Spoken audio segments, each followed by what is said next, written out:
4K. Est-ce qu'on mérite le 4K? Voilà, ça y est, on est bon. On est bon. C'est sûr et certain. C'est la 4e fois qu'on redémarre. Les mecs sur Twitch, ils ont des Mais bien notifications, sûr qu'on est ils bon. en peuvent plus. Attends. C'est parfait. C'est parfait, tu dis? Bienvenue. On Oui, recommence, on est oui. d'accord. On recommence, mais on recommence en mieux encore. Ouais. Tu vois. Merci News et Brack de nous dire que ça marche. Merci infiniment. Ça marche bien ou bien bof? Ou bien suffisamment. Dis-nous, s'il te plaît. Est-ce que le son est assez fort? Parce que tant qu'à faire, maintenant qu'on est en mode tech, on va tout faire très bien. Bien, tout très ok, bien. il a dit juste bien, c'est pas en mode exceptionnel. Bon, on peut faire bien le plan. Ça va, le Gignac? Il est là, il est bien. Vidéo régulière, ok. Eh bien, Bonjour, Diego. eh bien, salut. Salut les gars. Et Salut à donc, tous. donc salut Diego. Enchanté, Merci de l'invitation. enchanté de t'avoir dans cette nouvelle soirée MT. Salut Ouais. Cédric. Salut, ça a été dur à commencer. Hein. Ça a été Honnêtement, dur. Ça a été dur. Là, les gens ne s'en rendront pas compte Bien sur sûr que YouTube, mais ça fait. Enfin, on la recommence alors qu'on avait bien entamé quand même la discussion et tout. Ah bah on a fait 1 heure d'émission. Psychologiquement, c'est dur. mais ça va. Donc, on est très content de commencer cette nouvelle soirée MT. Je suis très content de vous avoir tous les deux. Également. Diego, Très content d'être là. pour ton livre dont on va parler pendant cette soirée. Cédric, champion titre du podcast Rond Central. Et pas peu fier. Et pas Je peux peu vous dire fier. que ça m'a fait la semaine. Eh oui, le mois même. Le mois, bien sûr, bien sûr. Et donc, on aura d'autres invités. On a là Julien, Mourad, Sourinia. On va discuter de ton livre qui vient de sortir chez Marabout, qui s'appelle Gignac El Bombolo. Je prononce bien. Très bien. Tu le prononces mieux, tu le prononces de Je mieux en prononce mieux. encore mieux, mais oui, bien sûr. On a fait une deuxième version. C'est clair. Donc, c'est chez Marabout. C'est sorti la semaine, dernière. Le 2 novembre. Et donc, c'est une biographie qui parle de Gignac, pas que de ses années au Mexique, mais bien sûr, tu as une forte partie qui parle du Mexique. Comme la couleur du livre peut le laisser supposer, ça parle énormément de son aventure au Mexique. Bon, il y a Ouais. une partie évidemment sur l'OM qui plaira à tous Évidemment. les supporters de l'OM. Notamment un beau passage sur la période Bielsa. Mais Ouais. la grande partie du livre est quand même très axée sur Ok. son aventure incroyable Ouais. au Tigres. Au Tigres. On nous demande déjà si le maillot qui est derrière est à gagner, parce que des fois on fait gagner des lots. Qu'est-ce que tu peux? C'est pas le mien, on me l'a prêté, c'est pas le Mince. mien, je peux pas. En plus, on il me est l'a signé prêté par pour André l'émission, Pierre, donc c'est compliqué. Bon, désolé. Mais on peut s'arranger, je peux faire un trafic de maillots de Tigres depuis là-bas, il n'y a pas de Des souci. chaussettes. On n'a pas de chaussettes Voilà. Gignac. On n'a pas Après, de tu chaussettes. montreras ton t-shirt. On pourra le faire gagner peut-être. Porté par toi et tout, tu imagines. Inspiré. Et donc, tu habites au Brésil. Au Brésil. Au Brésil, voilà. On l'a refait. Rien à voir. C'est Désolé, parce on l'a refait. C'est parce qu'il y avait. Il y avait Amaïs qui était là, C'est et ça. qui est venu à la petite séance de dédicace avant et qui est parti Ouais, c'est ça. et Donc, qui part au toi, Brésil. Donc tu- moi tu j'habite habites au Mexique. Voilà, Au Mexique. c'est ça. À Mexico. Donc, c'est la pas pour capitale. rien que tu parles de ça. C'est un sujet que tu maîtrises. Tu es franco-mexicain, c'est ça? C'est ça. Je suis franco-mexicain, j'habite au Mexique depuis quelques années maintenant. Ouais. Et j'ai suivi les aventures de Dédé. Déjà quand j'habitais en France, quand j'étais ado, je voyais sur les pelouses de Ligue 1, Ouais. du Stadium à Toulouse notamment, à l'OM aussi, et évidemment au Mexique où c'est devenu un phénomène incroyable. Donc Ouais. voilà. Ouais. Et du coup, la vie au Mexique, c'est comment? La vie de Gignac au Mexique ou la vie La tienne? Ouais, non, c'est bien, ça se passe bien. Ouais. J'habite à Mexico, la capitale, donc écoute, je vis là-bas depuis plusieurs années. Comment est la vie? Elle est douce, Ouais. elle est bonne. Voilà, Ouais. c'est pas toujours facile, mais le Mexique est un super pays. Mexico est une super capitale. Donc voilà, gastronomie de fou, Mhm. ambiance très bonne. Si on aime le foot, il y a des matchs tous les week-ends dans Ouais. la plupart des grandes villes, avec des très bonnes ambiances. Donc voilà. Et la ferveur, du coup, elle est comment à Mexico? C'est par rapport à Marseille, par exemple, c'est Je pense qu'elle est quand même plus forte à Marseille. Il y a quand même Ouais. je pense qu'il y a quand même un truc. Bon, ça dépend parce qu'en fait au Mexique le championnat est particulier. Il fonctionne sur play-off. ouais. Et dès que ton équipe elle est en play-off, c'est parti quoi. Ça devient la folie. Et ce qui est cool, c'est que tu as plusieurs villes, tu as plusieurs clubs. Ouais. Dans la capitale, tu en as à peu près 4 ou 5, on va dire, entre la première et la deuxième division. À Monterrey, il y a 2 clubs. Donc le club de Monterrey et le club des Tigres, qui sont rivaux. Pareil dans la ville de Guadalajara, dans la plupart des villes importantes. Il y a toujours 2 clubs un peu pour faire rivalité, ce qui donne un petit piquant. Ouais. Donc voilà, donc je dirais, c'est pas forcément comme à Marseille où c'est particulier parce qu'il y a un seul club qui tout le monde est fan, quoi. Mais c'est quand même cool, quoi. Et notamment le Volcan, qui est le surnom du stade universitaire où joue Dédé. Ok. Voilà. Ok. Du coup, comment avez vu le football européen, mais au Mexique? Parce que j'ai l'impression que c'était disproportionné quand justement Gignac est arrivé au Tigres. On avait l'impression que qu'ils avaient signé Ronaldo, alors que nous on le savait que c'était pas Ronaldo, c'était un très bon joueur. Mais j'ai l'impression qu'ils étaient vraiment très très contents de l'avoir. Donc j'aimerais savoir l'œil qu'ils ont par rapport au championnat de France et au championnat en Europe. L'œil qu'ils ont par rapport au championnat de France, en général, ils en ont pas forcément parce que la Ligue 1 est diffusée, mais elle est diffusée sur une chaîne privée. Les Mexicains ne regardent pas la Ligue 1 en général, faut dire la vérité. Beaucoup ne connaissaient pas Gignac quand il est arrivé. En fait, donc, le regard qu'il y a sur les championnats européens et sur la Ligue 1, c'est pas tant qu'il y a une admiration et quand ils voient Gignac, ils se disent pas on a signé un super attaquant. C'est surtout le fait de signer un attaquant international français. Voilà, donc ça aurait été n'importe qui, il y aurait eu la même ferveur. Non, du coup, c'est parce qu'il est français, en grande partie, il faut dire ce qui est, et parce qu'il est de la sélection française. Mais parce qu'ils ont vu ses compiles de buts aussi. Il venait de signer une super saison quand même à l'OM, mais la vérité, c'est que la nationalité joue énormément. Si ça avait été un Brésilien du même niveau que Dédé, avec une très bonne saison en Ligue 1 à 25 buts, il n'y aurait probablement pas eu non plus cet accueil. Donc, il y a une grosse communauté française à Mexico ou au Mexique? À Mexico, oui, maintenant, oui. C'est une ville assez cosmopolite avec beaucoup d'Occidentaux, beaucoup de Nord-Américains, des États-Unis. Et quand c'est des Européens, c'est très souvent, très vite, des Allemands ou des Français. Donc, voilà. Est-ce que c'est comme au Japon où genre le français, il est... Il y a une espèce de fascination envers l'Occident. Il y a même au-delà d'une fascination, je dirais même un fantasme qui est, je pense à mon sens, pas forcément vérifié tout le temps. Mais voilà, le français, c'est la culture, c'est les films, c'est la Tour Eiffel. Donc en fait, c'est pour ça que t'es parti là-bas. Quand Gignac pour la renommer, c'est ça, pour être adulé un peu, tu vois. Bien sûr. Mais par exemple, c'est marrant parce que quand Gignac est arrivé au Tigres, ils avaient fait une énorme banderole, quoi, et il y avait une tour Eiffel dessus, donc il avait fallu expliquer. Non, surtout pas. C'est délicat. Voilà, donc, finalement, ça montre quand même que même s'ils sont un petit peu au fait, pour en avoir parlé avec l'un des capots des Libres y Locos, qui est les libres et les fous, ça veut dire c'est le groupe principal de supporters. Il me dit moi je jouais à FIFA, donc je l'avais déjà pris une fois, mais en réalité la réalité c'est qu'il y a le PSG qui passe en Ligue des Champions tous les ans. Donc on regarde la Ligue des Champions, donc de temps en temps l'OM, de temps en temps Monaco, mais le championnat de France n'est pas regardé et pas suivi, quoi. Et ils rigolent des noms de... Et t'as des maillots peut-être équipe de France ou Il y a des maillots équipe de France, mais déjà il faut savoir que la plupart des maillots qui circulent c'est des faux achetés sur le marché. Il y a des maillots équipe de France, mais alors tristement je dirais le maillot le plus répandu de France c'est le PSG, parce qu'il y a ce côté star, paillettes, etc. Ça quand même, mais le strass et les paillettes, quoi. Mais en réalité à Monterrey maintenant, les supporters des Tigres ont compris.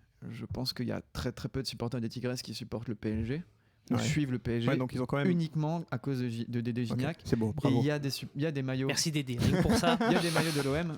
Non, mais c'est pour ça que ça vaut un livre et que ça vaut toute cette histoire. C'est qu'il y a des maillots de l'OM dans les virages au Volcan de l'Estadio Universitario. Donc c'est incroyable. Génial. Gignac était de ce que j'avais lu, il était vraiment content d'aller au Mexique. Il était heureux il était vraiment heureux d'y aller. Et je pense que ça a joué dans le fait qu'il soit très bien accueilli là-bas, le fait qu'il parle espagnol et le fait qu'il soit heureux d'aller dans un championnat qui... C'est ce qu'il disait dans le chat, le fait qu'il soit hispanophone a pu jouer. Bien vu, News et Braque. Ça a pu jouer dans son acclimatation rapide, tu penses? Oui, largement. Et puis il s'est très vite. En fait, c'est lui qui s'est mis à la taille du club et qui s'est adapté au club et non l'inverse.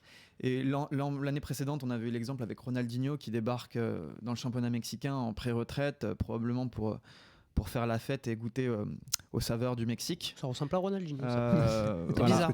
Goûter aux saveurs dans tous les sens du terme. Et c'était pas le premier Européen, ou en tout cas le premier grand joueur à avoir joué en Europe à être venu. Ronaldinho, il y en a eu d'autres avant. Et Gignac, c'est probablement le seul qui, lui, a respecté le pays dans lequel il allait s'est mis à la hauteur des exigences, parce que il y a quand même des exigences. C'est pas signé au Mexique, c'est pas signé au Qatar juste pour toucher un chèque et trottiner sur un terrain. Et je pense que c'est cette humilité-là qui lui a aussi permis d'être adulé, parce qu'en fait, les Mexicains se sont sentis respectés. Et ça a changé quelque chose. Ok. Et du coup, toi, qu'est-ce qui t'a mené à écrire ce livre ? Qu'est-ce qui t'a fasciné ? Pourquoi tu t'es dit ok, j'y vais, je vais écrire un bouquin entier sur Gignac ? Je pense que ça s'est joué au moment où, début 2020, mi-2020, où les Tigresses parviennent dans le dernier carré de la Ligue des Champions de la CONCACAF. Et c'était la 4e tentative. Les Tigresses venaient de perdre 3 finales d'affilée. Et on sentait que c'était la bonne.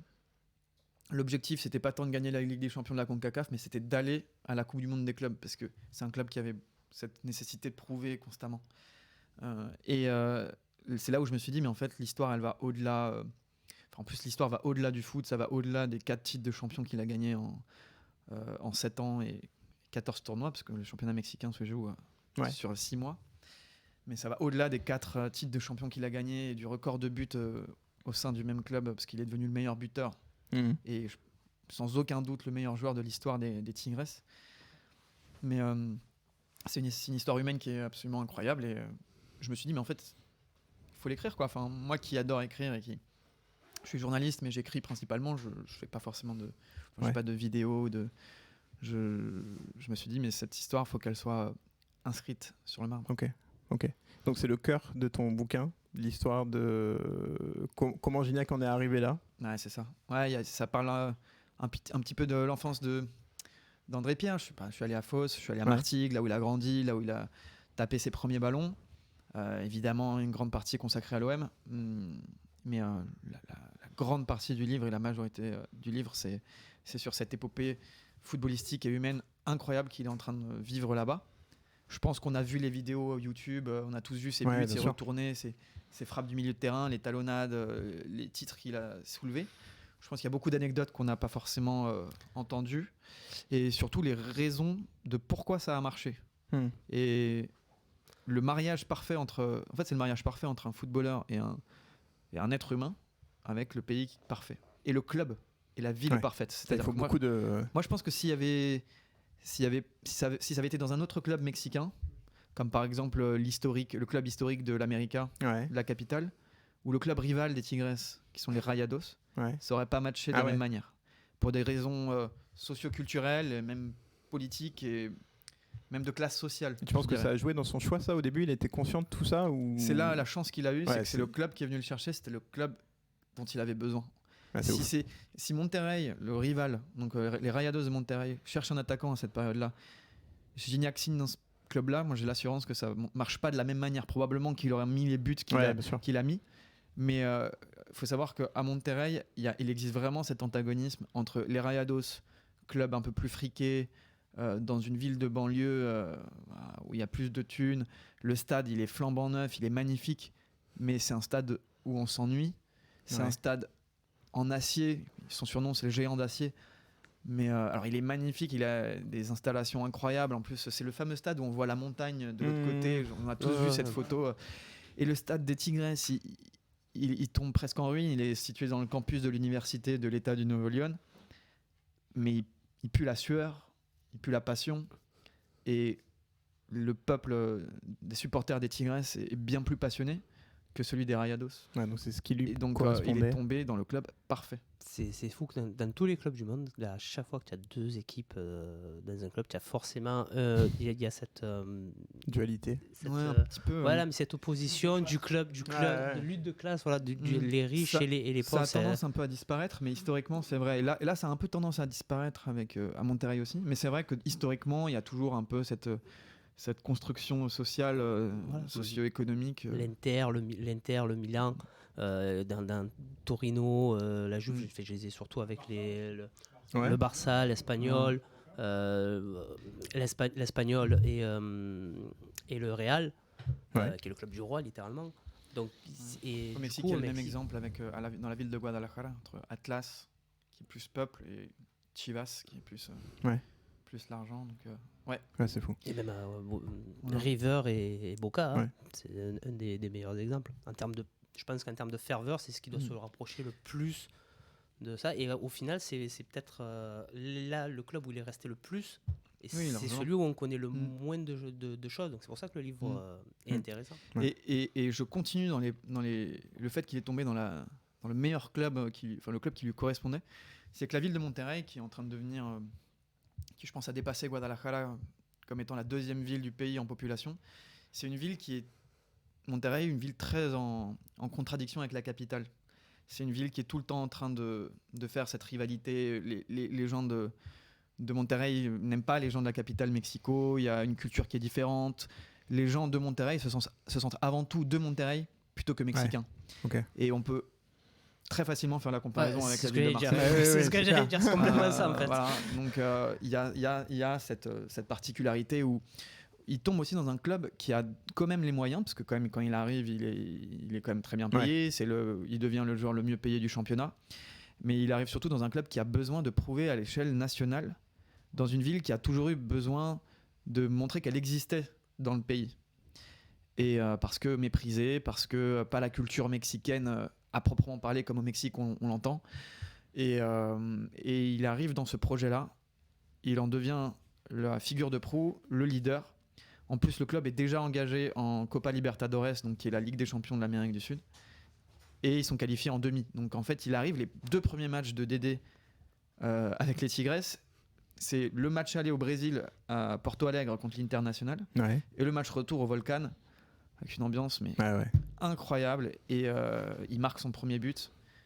Et c'est juste la folie, quoi. Et donc du coup, il est dans cette équipe qui a aussi besoin de prouver quelque chose vis-à-vis des clubs historiques, parce qu'au Mexique, on reconnaît 4 clubs historiques. Il y a América. 3 clubs de Mexico, donc América, Cruz Azul, Pumas, le club de Guadalajara, qui sont plutôt donc, des clubs du centre du pays. Et il y a les clubs de Monterrey qui poussent, qui essaient d'exister.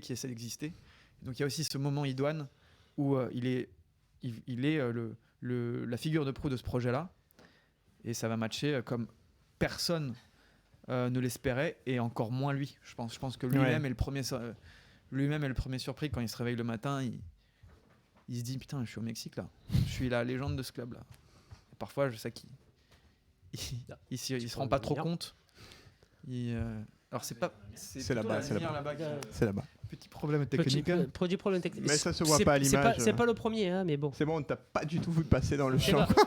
Mais voilà, c'est plus une émission, c'est une soirée. Voilà, mais bien sûr, c'est soirée MP. C'est cool. Voilà. Donc voilà. Et donc, on est sur plusieurs arguments qui te donnent envie. Ouais, mais surtout la chance qu'il a, c'est d'être arrivé de cocher toutes ces cases-là sans le savoir, parce que si ça avait été l'América, l'histoire aurait été différente, je pense. Il aurait peut-être gagné des titres, etc. Mais des légendes à l'América, il y en a. Au Tigres, il y en a un peu moins. Et donc, finalement, il s'est imposé assez rapidement dans le cœur des gens. Et du coup, quand tu as commencé à écrire ton livre, tu as commencé par quoi ? Comment tu as bossé ? J'ai commencé par quoi ? J'ai commencé par le Mexique, parce que tout simplement, j'y étais à ce moment-là, et que j'avais mes premières interviews au Mexique. Donc, il faut savoir que je n'ai pas eu Gignac pour le livre, mais j'ai tout un entourage et une flopée, je dirais une 60aine de personnes qui l'ont connu, qui l'ont côtoyé à un moment donné, ou qui ont été utiles au livre. Donc tu as essayé de savoir comment il se sentait au Mexique, Ouais, c'est ça, ouais. Et puis même sportivement, enfin à peu près tous les détails, que ce soit des anciens coéquipiers, des membres de sa famille, des amis d'enfance, des journalistes sur place, que ce soit à Marseille, à Monterrey, peu importe. Mais en tout cas, j'ai commencé le travail par le Mexique parce que c'est là où j'étais. Le livre, je ne l'ai pas du tout écrit dans un sens chronologique. J'ai commencé par... Et tu avais déjà un éditeur quand tu as commencé, ou tu as commencé Oui, t'avais déjà... L'éditeur, ça fait à peu près 2 ans que j'avais mis ça en place. On attendait juste le bon moment pour commencer le travail. T'as pas commencé dans l'ombre en mode... Non. Par exemple, j'ai d'autres projets où ça m'est arrivé de commencer le travail en amont en se disant « Ah tiens, je vais trouver un éditeur » ou « je vais trouver quelqu'un pour publier mon reportage ou mon enquête ». Là, ça s'est fait très rapidement. C'est-à-dire que j'ai eu l'idée, j'ai directement cherché parmi mes contacts à qui je pouvais proposer ça. Ça c'est à peu près... Enfin, Marabout, c'est le seul éditeur que j'ai contacté parce que je savais que je voulais bosser avec eux. Je voulais bosser avec eux. En termes de temps, un bouquin comme ça, à peu près, entre le moment où tu t'es décidé à le faire. À partir du moment où j'ai commencé vraiment à travailler dessus jusqu'au moment où j'ai terminé la dernière ligne, je dirais 5 mois. Voilà, donc, mais en comptant à la fois les interviews, les reportages, parce que je suis quand même allé à Monterrey, j'ai passé du temps à Marseille et dans la région, et l'écriture qui finalement, n'est pas forcément la partie où tu galères le plus. C'est plus trouver les contacts. Et puis il y a des jours où tu travailles et ça donne aucun résultat. C'est-à-dire les contacts, les mails, les appeler machin qui répond pas. C'est le travail d'un journaliste ou d'un enquêteur. Et puis il y a les jours où ça glisse et tu écris l'équivalent d'un chapitre presque. Et ça va trop bien. On va commencer à parler un petit peu plus en profondeur du livre. Et pour ça, on va notamment faire venir Mourad, peut-être Julien aussi. Je laisse volontiers ma place. On va place. parler un peu de technique, tactique. Et moi, je vais me lever. Je vais vous laisser la place à tous les deux. Vas-y, viens, Julien. Allez-y. Tu convoques. Vas-y, viens si tu veux. Ou alors, Mourad, tu passes là. On va faire gaffe au. Voilà, attention au câble. Il faut juste que je le retrouve. Alors, rejoignez-moi. Alors, nous savons que je vais présenter les invités. Donc, il y a Mourad Hertz. Bonjour. Attends, je vais peut-être me mettre face à la caméra. Sur ma droite, mieux. Qui est donc journaliste marseillais, auteur d'un très bon livre sur une très bonne enquête sur l'aventure Bielsa à l'OM. Ça s'appelle comme ça, Bielsa à l'OM. Ça s'appelle OM Bielsa, enquête sur une relation passionnelle, aux éditions Amphora, 16,90 €. Achetez-le. Et dans l'ordre, les pages. Et après avoir acheté le livre de Diego, bien sûr.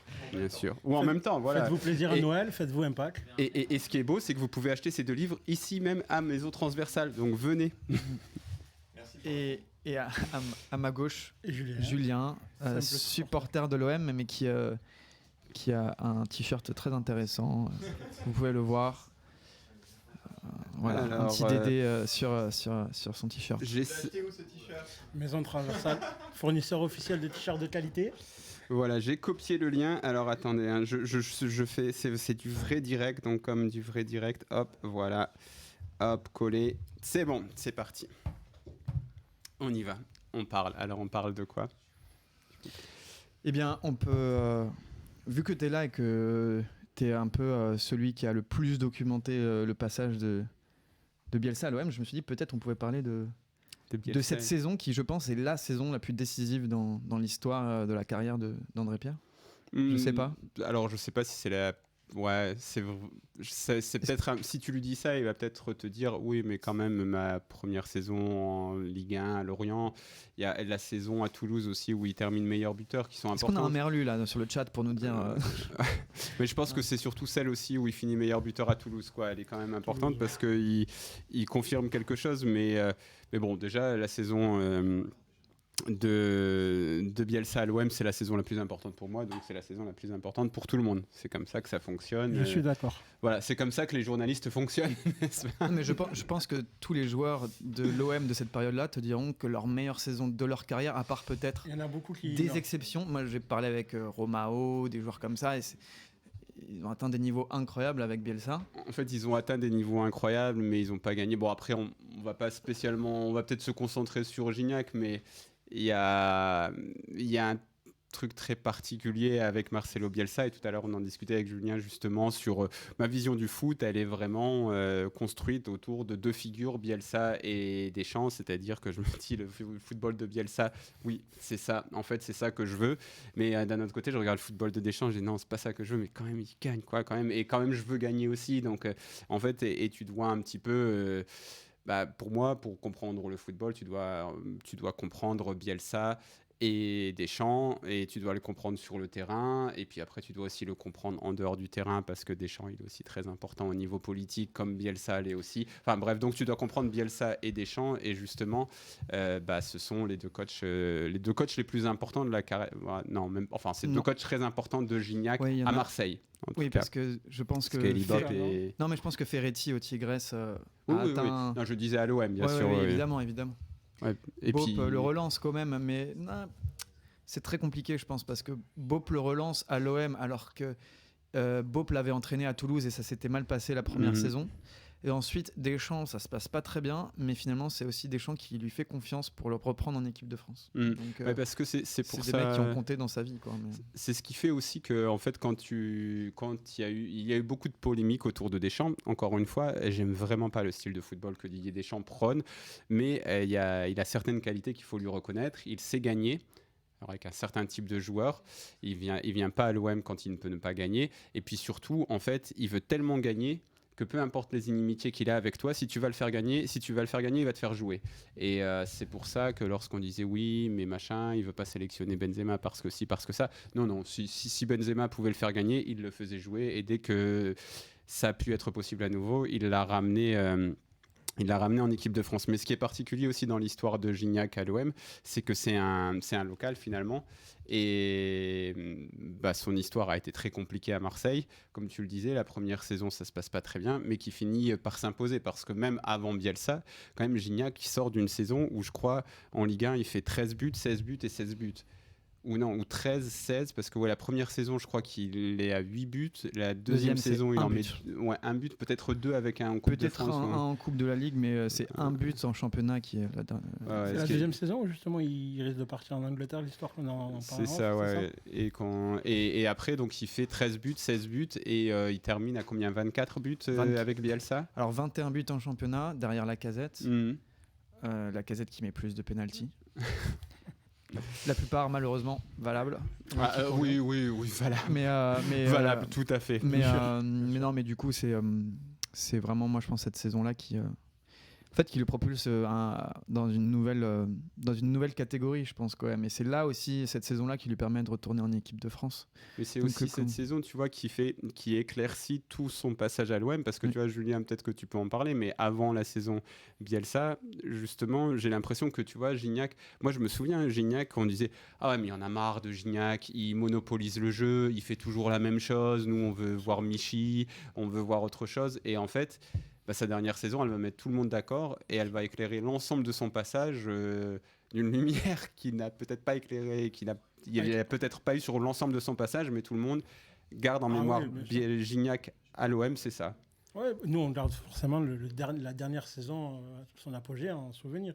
Et comme je disais à Diego aussi, nous on adore encenser et adorer nos joueurs qu'une fois qu'ils sont partis et qu'ils ont réussi ailleurs. FC Procuration. On adore ça, tu sais, et on est devenu beaucoup plus fan de Gignac justement quand il a réussi son choix de carrière, quand il est parti au Mexique et quand on a vu que ça marchait. Et c'est marrant comment on s'accapare un petit peu la réussite de Gignac là-bas, alors que t'en es pas forcément responsable, mais ça fait plaisir d'avoir un minot qui réussit à l'étranger. Surtout quelqu'un qui en plus se revendique encore son attachement. Il parle de l'OM à tout le monde là-bas. Et il a réussi à convertir les gens qui auraient tendance à aimer le PSG parce que Mbappé, Neymar.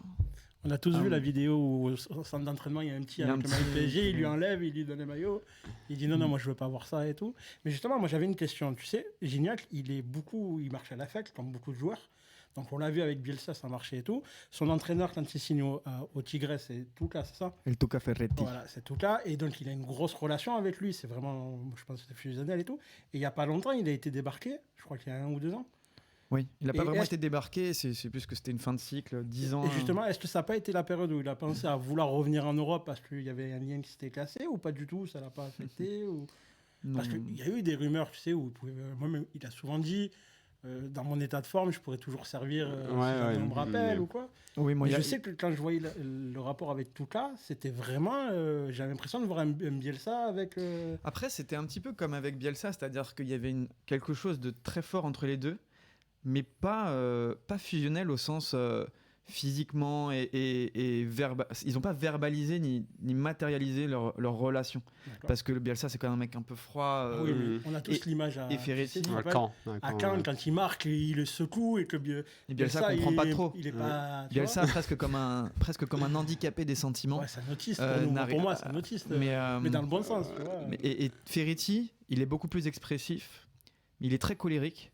Mais il est pas non plus dans ce côté hyper sentimental, etc. Même si c'est vrai qu'il l'a adopté parfaitement, quoi.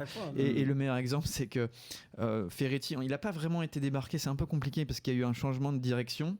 D'accord. Et il fallait donner un souffle à l'équipe. Ça faisait 10 ans que Ferretti était au club. Il avait presque tout gagné. Mais l'exemple de ça, c'est que Ferretti est parti coacher une autre équipe dans le championnat. Donc les Tigres, quand ils vont les affronter pour la première fois, c'était un promu. Les Tigres, quand ils vont les affronter pour la première fois, à la fin du match, ils viennent tous voir Ferretti et le saut dans les bras, et Ferretti pleure en fait au final parce que c'est tous ses anciens joueurs. Elle a été diffusée. Et voilà, c'est le club de Juarez. Voilà, mais donc oui, mais il a créé une relation fondamentale avec Ferretti. Voilà, il marche à l'affect, mais il a aussi besoin d'un personnage de caractère. Et Ferretti, le petit moustachu là à l'entraînement qui fait que de gueuler sur tout le monde, qui gueule sur les journalistes en conférence de presse, mais vraiment littéralement, hein, il y a des conférences de presse où il engueule les journalistes et il se barre en claquant la porte. Donc ouais, vraiment un phénomène du foot, une légende du football mexicain aussi, parce que il a gagné de nombreux trophées en tant que joueur et en tant que coach. Mais ce qui est en fait, tu vois l'image de Gignac, une fois que tu as d'abord dit que il avait réussi à Marseille avant Bielsa, parce que mine de rien, il sortait de 2 saisons pleines et qui était un peu mitigé parce que c'était pas l'apothéose, et qui part après sa saison apothéose. Le truc qui est encore plus épatant pour moi, c'est qu'il a il s'est construit une stature, quoi. C'est devenu un symbole, c'est devenu un idolo, comme ils disent en Argentine, etc. Et ça c'est assez beau, parce que dans le foot moderne, ça se perd. Peut-être qu'en effet, il aurait pas pu devenir idolo de Real Madrid ou du Barça. Il avait peut-être pas le talent pour taper ce genre de club, mais justement, en fait, il a tapé les clubs parfaits pour lui et il leur a donné tout. Et en fait, il a été reconnu. Il a été reconnu au-delà d'un simple footballeur. C'est que c'est devenu un symbole. C'est pour ça que tu écris un livre dessus. Et ça, c'est magnifique, parce que ça, on est en train de le perdre en fait dans le foot. On est en train de perdre les symboles. On est en train de perdre les joueurs derrière lesquels tu t'identifies et tu dis, ce mec-là, je vais donner à mon fils le prénom. Je vais appeler mon fils Gignac, quoi. Ça va pas. Non, mais c'est sûr que ça se dit Gignac. À l'heure d'une Coupe du Monde au Qatar, à l'heure du trop-plein d'argent et d'un ras-le-bol assez global que je ressens dans le foot. Alors même si évidemment Gignac, s'il va au Mexique, c'est qu'évidemment il a des conditions qui le lui permettent. Mais c'est vrai qu'on est dans une des dernières histoires romantiques, je pense qu'on peut le dire, parmi les joueurs de l'équipe de France, parce que Gignac, il a quand même plus d'une trentaine de caps en équipe de France. Il a passé un poteau il est à ça près d'être le buteur en finale de l'Euro. Voilà. Mais en tout cas, c'est quand même... En plus d'être une figure quand même emblématique des années 2006-2015, donc pendant 9 ans il a joué en Ligue 1, en plus d'être une figure emblématique de cette période-là de Ligue 1, c'est je pense en fait la carrière la plus incroyable des internationaux. C'est très couillu, parce que juste avant lui, il y avait Ménès qui avait tenté, je crois que c'était il est parti plus tard. Il part après Ménès. C'était un flop monumental, tu sais, et du coup se dire bon, je vais tenter et tout. Mais du coup, c'est arrivé après. Non, mais c'est un pionnier, le Gignac, là-dedans. Parce qu'il y va aussi en forme. Il y va à 29 ans. D'accord. 29 ans et demi, il n'a pas encore 30 ans. Et il y va après une très bonne saison. Il sait qu'il ne peut pas continuer à l'OM pour diverses raisons. Donc, alors, on ne va pas tout raconter dans le livre de ce qu'il y a dans le livre non plus, mais disons que... Parce que j'ai pas non plus envie de paraphraser le livre, ce serait bête de tout vous expliquer, mais c'est... Parce que là, il veut que vous l'achetiez, donc achetez-le. Bah c'est vrai que c'est... Et c'est vrai que ça sert. Ça sert, et puis c'est toujours mieux de découvrir mot par mot ce genre d'anecdotes, etc. Mais ouais, c'est sûr que... Mais tu sais, pour revenir à justement au moment où il quitte l'OM, en fait, l'anti-Gignac, c'est Michy à tous les points de vue. C'est-à-dire que quand tu regardes l'après-OM de Michy et Gignac, donc tu en as un qui est devenu une idole d'un club, qui est devenu plus qu'un joueur de foot, qui est devenu alors peut-être le mot légende est pas galvaudé et qui a fait un choix qui a fait un choix justement un peu irrationnel par rapport au marché du foot. Donc lui, le mec qui fait un choix irrationnel par rapport au marché du foot, ça devient une légende de son club. Il a construit plus qu'un simple joueur de foot de passage. Et puis t'as Michy qui a fait le choix rationnel, le choix rationnel peut-être un peu imposé par le marché, etc., qui va à Chelsea et qui est devenu typique le joueur jetable. Malheureusement après, pour lui, c'est pas le même comportement, c'est pas la même hygiène de vie. Mais est-ce qu'au niveau du talent, ils n'avaient pas un niveau de talent similaire? Mais en fait, il y a aussi le fait que lui, il parte à Chelsea, tu vois, et à Chelsea, c'est devenu un joueur jetable. Même quand il réussit des prêts, eh ben, il est Dortmund après peut pas le récupérer, donc on le reprête, donc après il repart. Donc le mec, en fait, Michy aurait pu écrire une histoire dans un club comme l'OM. Si Michy était resté à l'OM, ce serait peut-être devenu le Gignac de l'Olympique de Marseille. Peut-être pas, mais dans tous les cas, il y avait cette possibilité-là. Mais le foot moderne ne lui a pas laissé cette chance. Alors que Gignac, eh ben, il s'est construit cette chance-là, et lui, c'est devenu une idole, c'est devenu quelque chose de plus. Et on parle souvent de sentiments, de choses qui vont plus loin que le titre. Bah, Michy, il a échoué partout en fait. Il a ni les titres, ni la carrière remplie, ni les sentiments. Alors que Gignac, si demain il arrête sa carrière, eh ben, il se dira. Voilà. J'avais une question pour toi, Mourad. Est-ce que tu trouves pas Parce que je parle pas assez. Non, mais parce que tu es le plus calé sur la saison Bielsa. Tout à fait, ouais. J'ai un master là-dedans. Tu es un expert. Non, mais moi, j'ai qu'une licence en ça. On est d'accord qu'il y a un Gignac saison Bielsa qui n'est pas qui après Tigre. Parce que tu sais, il a pris un coach sportif, je crois. C'est un autre personnage, tu sais, à l'époque de Bielsa. Même dans le physique, dans le travail, il y a une autre mentalité. Dans le livre, le mystère sur le poids de Gignac est résolu. Hein. Non, mais je trouve qu'il y a un Gignac sous Bielsa. Est-ce que tu penses que c'est Bielsa qui a conditionné Gignac à devenir tu sais, un monstre physique et un tueur et changer sa mentalité? Tu sais, toi. La réponse est dans le livre. Non, mais oui, non. Parce que c'est vraiment un autre homme. Tu sais, c'est vraiment oui, non, dans la philosophie, dans l'exercice.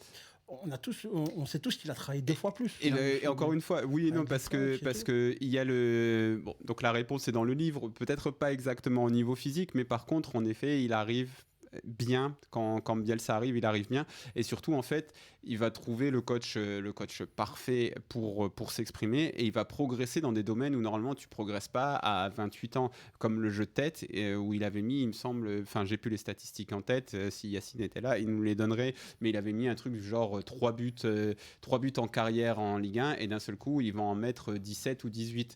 Donc, 17 ou 18. Il va en mettre une dizaine sur la saison. J'abuse, je fais le Marseillais. Mais bon, il va en mettre plein et il va. Ça va, merci. Bonne soirée. Merci. Voilà, donc mettez des likes et tout. Ça passe, ça circule, il y a du. C'est ça. Voilà. Mais donc en fait Bielsa a aidé Gignac à vraiment progresser sur certains aspects de son jeu, et surtout en fait il l'a aidé à... En fait, il l'a un peu cadré et il lui a fait passer un palier énorme, mais comme en fait Bielsa fait passer des paliers énormes à plein de joueurs, sauf que certains joueurs ne capitalisent pas sur ce palier que Bielsa te fait passer.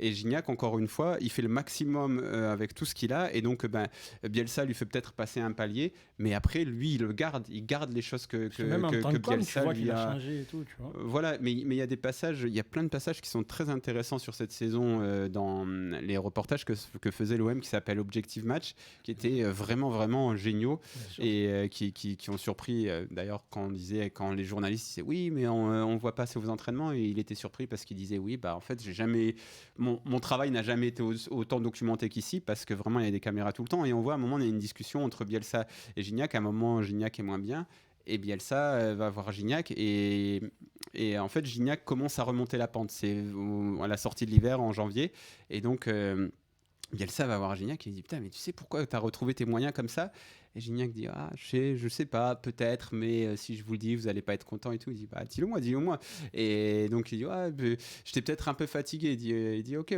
mais et Bielsa lui dit parce que tu comprends que le moment où tu arrives à saisir pourquoi tu as été moins bien, tu vas plus être moins bien en fait, tu vas savoir supérer ça. C'est un mot moche, c'est un mot en espagnol, ça se dit non, superar quelque chose, mais pas en français, et tu vas savoir le dompter et tu seras meilleur. Et en fait c'est sur ce genre de point où en fait, voilà, Gignac a tout pris de Bielsa. Il l'a pris et Bielsa lui donnait tout. Et comme il donne tout à ses joueurs, sauf qu'il y a beaucoup de joueurs qui ne sont pas assez intelligents pour garder ça à long terme. Et Gignac, c'est sans doute celui qui a mieux réussi à garder ce genre de choses. En tout cas, ça nous manque beaucoup, les objectifs, les petits reportages d'entraînement et compagnie. Ça existe toujours, mais c'est fait différemment. Ouais. Enfin bon, donc, vous voulez dire, le public veut réagir. Un commentaire. Non, c'est que je parlais de joueurs qui n'étaient pas assez intelligents pour retenir. Ouais, les joueurs. Est-ce que si tu veux dire des choses méchantes, c'était très très méchant ce que je voulais dire. Non, je réagissais que. t'allais parler de Nuno Tavares, c'est ça? Enfin non, presque. Je parlais arrière d'elle, mais tu parlais de Bielsa et ce qu'il avait apporté aux joueurs et des joueurs qui n'étaient pas assez intelligents pour retenir ce que Bielsa leur avait apporté. Moi, ça m'a fait tilt et j'ai pensé à Benjamin Mendy. Je pense que là, il y a d'autres problèmes. Ça a l'air Je pense que là, on a compris quel était le problème de cette personne. Mais non, mais dans ses reportages, je me souviens des causeries qu'il avait après l'entraînement, et apparemment il le faisait souvent, où il réunissait les joueurs comme une équipe de jeunes, quoi. Et il avait dit, moi à l'époque ça m'avait fait pouffer de rire, et j'avais dit mais il est fou ce mec. Il avait dit à Benjamin Mendy, toi tu vas être un des meilleurs arrière gauche du monde, et je suis sûr de ça. Et Mendy rigolait. Moi aussi, il était pas loin de devenir. Il lui avait dit, mais pour le devenir, il faut que tu demandes à Morel. Oui, voilà. Et là, les joueurs rigolaient, mais en effet, il n'est pas passé loin de devenir l'un des meilleurs. Même plus envie de débattre sur la carrière de Mendy. Mais ouais. Non, mais en fait, ce pourquoi on n'a pas envie de débattre de la carrière de Mendy explique pourquoi il est peut-être pas devenu l'un des meilleurs latéral gauche du monde, parce que c'est un peu son problème. Mais ouais, dans tous les cas, Gignac, moi je trouve vraiment admirable au-delà. J'ai jamais été spécialement fan du joueur ou quoi que ce soit, mais je trouve qu'il force l'admiration, quoi, en fait, par ce qu'il a fait, par ce qu'il arrive à exister dans ce football actuel. C'est extraordinaire au Mexique. Moi, je trouve que c'est un des choix de carrière les plus beaux de ces dernières dizaines d'années, vingtaine d'années. C'est dur, hein, si on cherche quelque chose de comparable où on se dit carrière est parfaite, en tout cas sur le choix de carrière, le choix de vie. On a De Rossi qui va à Boca, mais c'est vraiment fin de carrière. C'est plus pour je suis allé jouer à Boca, quoi. C'était une saison, quoi. Ça ressemblait à pas grand chose. T'as tellement raison, ça se voit plus en fait, tu vois. Et le mec, quand il part à 29 ans, que tout le monde se dit mais où il va s'enterrer, qu'est-ce qu'il va faire là-bas et tout, et qu'il arrive. Ce qui est fou, c'est que c'est les mêmes personnes qui vont critiquer un certain foot, qui n'ont jamais qui vont critiquer un foot où il y a trop d'argent, c'est toujours les mêmes clubs en Ligue des Champions, etc., qui vont finalement critiquer ce choix parce qu'ils pensent qu'il faut absolument viser l'élite. Déjà l'élite, peut-être qu'il ne l'a pas forcément eu dans ses choix. Mais c'est un choix de vie exceptionnel. Mais tu vois, voilà, il aurait pu justement choisir d'aller après en Angleterre, à West Ham, dans un truc comme ça. Il avait la Russie, heureusement qu'il n'est pas allé. Heureusement qu'il n'est pas allé. Non, mais tu sais jamais comment ça peut se passer là-bas, surtout à cette période-là. Mais dans tous les cas, ouais, en fait, par exemple, encore une fois, si tu reviens à l'OM, tu vois, un joueur comme Luis Gustavo, par exemple, on l'adore, on veut lui construire une statue la première saison ici, on se dit, waouh, magnifique. Et la deuxième saison. Il s'en va. Et puis surtout, ouais, déjà il veut partir. Et puis en plus, tu vois, déjà la deuxième saison, ça se passe moins bien. Bon, allez, peut-être qu'il faut le changer. En fait, tu sens qu'il n'y a aucune possibilité de créer un mythe Gustavo à l'OM, quoi. Parce qu'il faut vendre, il faut faire partir.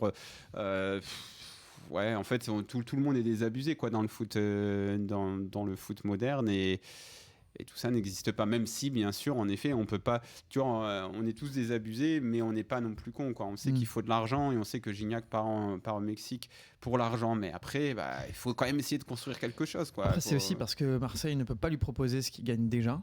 On est quand même sur une période où l'OM doit dégraisser et l'OM ne lui propose pas ce qu'il a. Et je pense que il y a très peu de salariés aujourd'hui qui accepteraient de travailler dans la même boîte pour moi, même si tu adores ta boîte. Tu vois.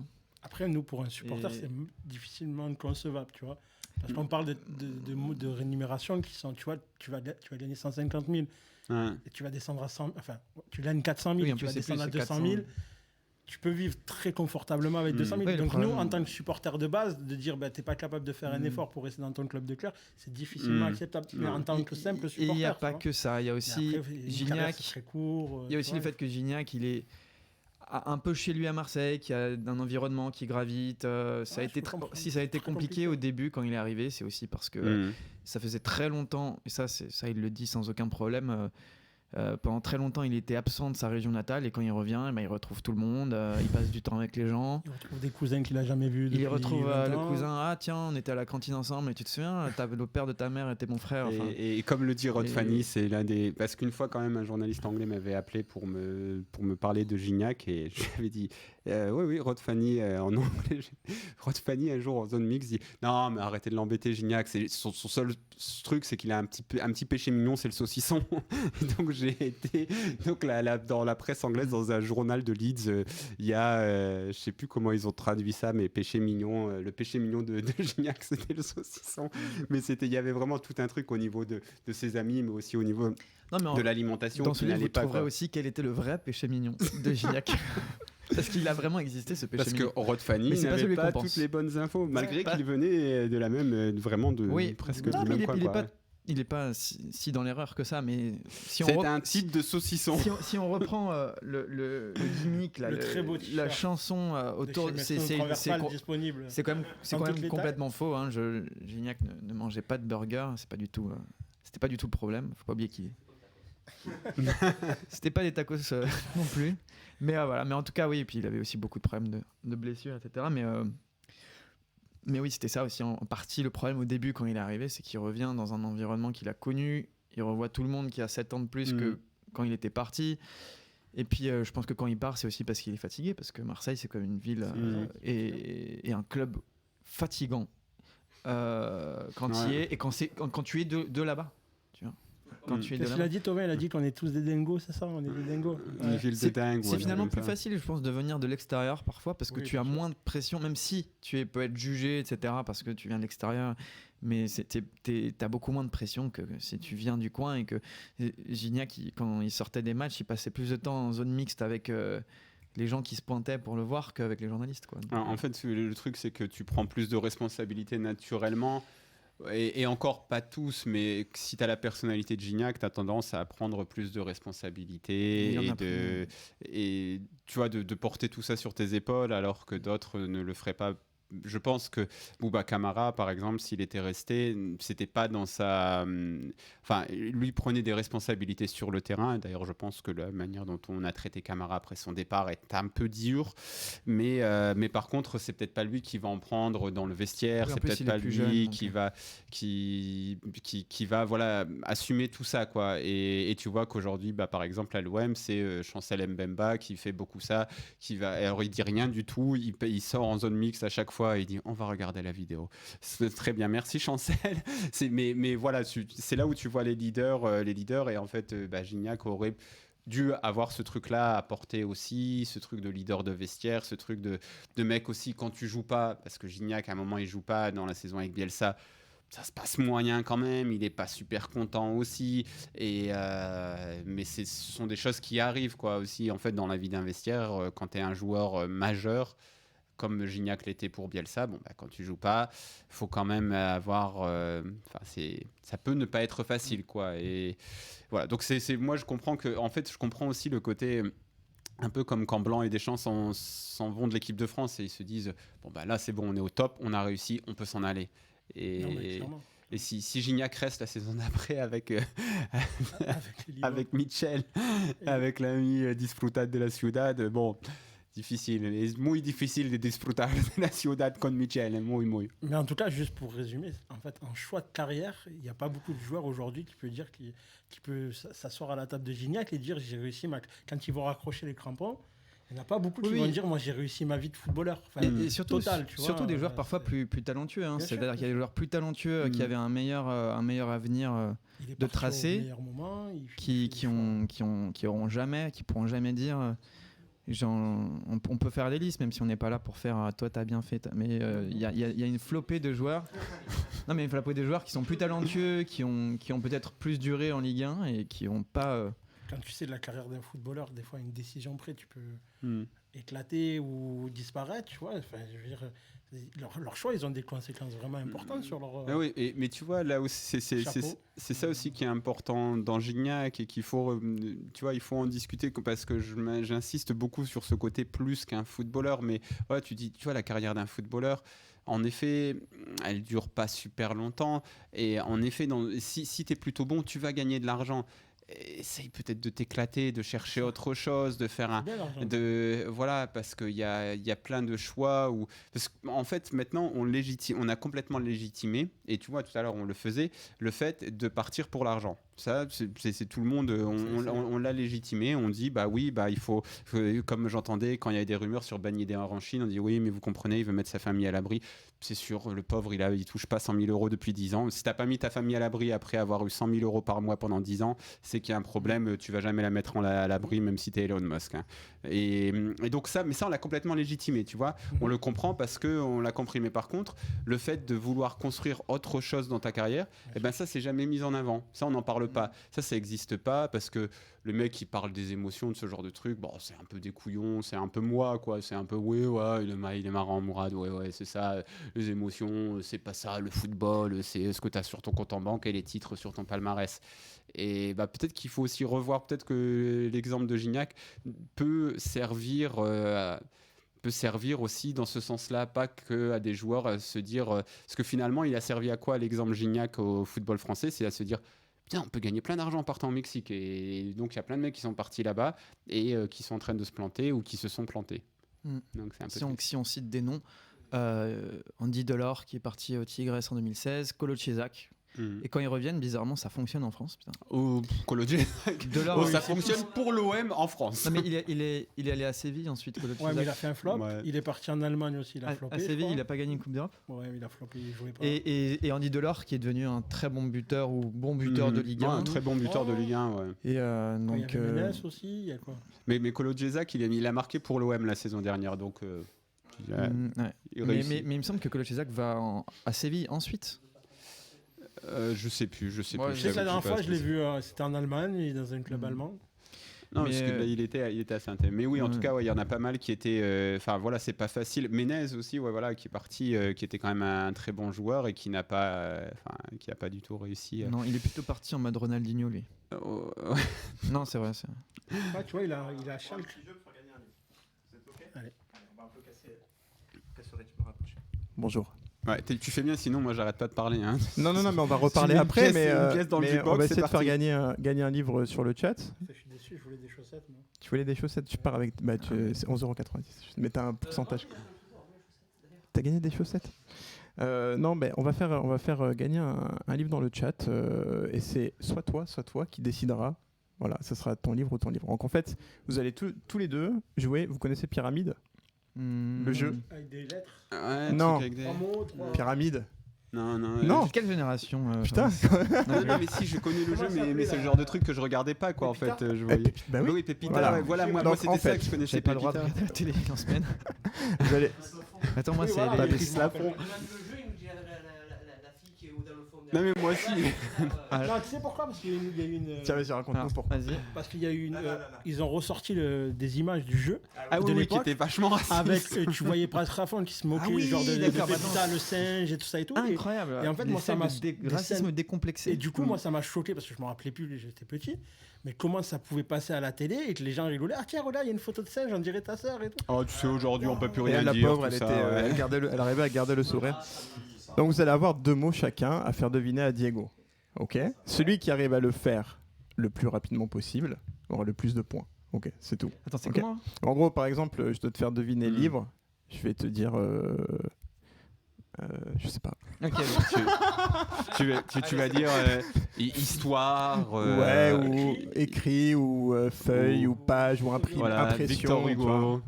Et il faut le faire en quoi? En 3 mots, 2 mots, c'est quoi? Le plus vite possible. Parce que normalement sur Pyramide, t'es censé dire je vais le faire en 3 et tout. Mais bon, là, on va pas aller jusque là. 3 mots, je dois deviner. Non, pas forcément. Il faut que c'est intelligent. Je te donne les mots. Je fais les 2 premiers. Quel suspense. Oh putain. On montre au public ou on montre pas? J'ai bien de mettre des émissions des années 80 sur Twitch. Mais bien Ça, c'est sûr. pas mal. Ouais, ça, c'est pas mal. Putain. Mais c'est un concept, je suis sûr que ça fonctionnerait en plus. Attends, remets-moi les mots. C'est le... Donne-la à Mourad, celui-là. Je le donne à Mourad, Ah, tu vois. donne- Bah, prends le deuxième. Moi, je prends le deuxième, je Vas-y, préfère. Je vas-y. préfère Alors là, il a des mots et il doit me faire deviner. Je dois te faire deviner le mot. Alors, on est parti, ça y est. Vas-y. Fierté, Attends, patriotisme. Non, Ah. un seul, il te dit une proposition. Alors, non, pardon. On va dire. Non, patriotisme. Bien dans le micro. Bien dans le micro. Et je dois deviner un mot. En sachant qu'il a un peu triché, parce qu'il en a dit un autre Ouais, avant. ouais, Bon.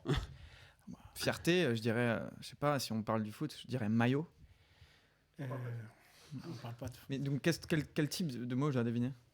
Ouais, c'est ça. Un mot, peu importe. Non, mais quel type? Ouais. Ok. Rébellion. Fierté, rébellion, je sais pas. Révolution? Ouais. Anti-système.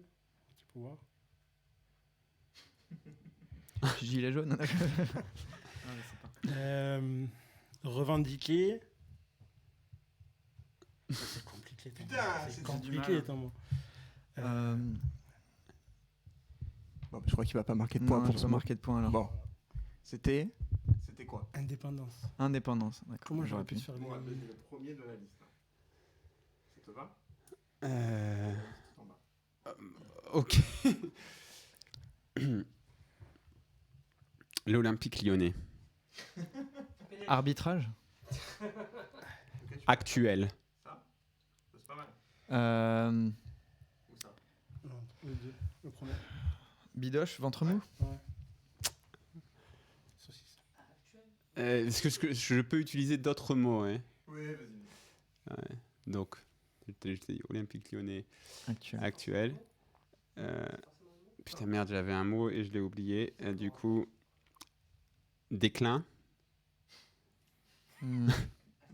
C'est pas évident, hein, les gars. Eh ouais, c'est ça. C'est ça? Bah là, mon mot, j'aurais dit 14 mots. 14, mais. On peut aller jusqu'à 14 mots du coup? Non, attends, je pense que je peux essayer encore 3 mots de plus, 3 trucs en plus. Bon, déclin, ça te dit rien? Bah, je vois pas ce que je peux. Enfin, actuel et déclin finalement, c'est. Alors, attends, faut que je trouve un. Je peux te dire.